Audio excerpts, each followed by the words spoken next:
আসসালামু আলাইকুম ওয়া রাহমাতুল্লাহ। আলমগীর স্মার্ট কোচিং এর পক্ষ থেকে সকলকে জানাই সুস্বাগতম। সুপ্রিয় ভিউয়ার্স, এইচএসসি পরীক্ষা 2026 ইসলামের ইতিহাস ও সংস্কৃতি দ্বিতীয় পত্র প্রথম অধ্যায় সৃজনশীল জ্ঞানমূলক প্রশ্ন নিয়ে আজকে আলোচনা করব। 1. দেবল বন্দর কোথায় অবস্থিত? 2. রাজা দাহিরের স্ত্রীর নাম কি ছিল? 3.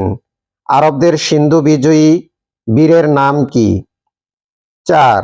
আরবদের সিন্ধু অভিযানের প্রাক্কালে সিন্ধু ও মুলতানের রাজা কে ছিলেন? 5. কোন মুসলিম সেনাপতি সর্বপ্রথম সিন্ধু বিজয় করেন? 6. সুলতান মাহমুদ কোন রাজবংশের শাসক ছিলেন? 8. সুলতান মাহমুদ কোথাকার সুলতান ছিলেন? 8.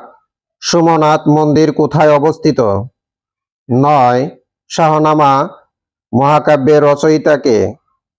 10. মোহাম্মদ ঘুরির প্রকৃত নাম কি? 11. পৃথ্বীরাজ কোন বংশের রাজা ছিলেন? 12. তরাইনের দ্বিতীয় যুদ্ধ কত সালে সংগঠিত হয়? সুপ্রিয় ভিউয়ার্স, বাংলাদেশে যে কয়টি শিক্ষা বোর্ড রয়েছে এই কয়টি প্রশ্ন থেকে 100% কমন পড়বে ইনশাআল্লাহ। ভিডিওটি যদি ভালো লাগে নিজেরা মনোযোগ সহকারে দেখবেন, পাশাপাশি সবাই যেন ভিডিওটি দেখতে পারে এর জন্য ভিডিওটি বেশি বেশি লাইক, কমেন্ট, শেয়ার করবেন। আল্লাহ হাফেজ।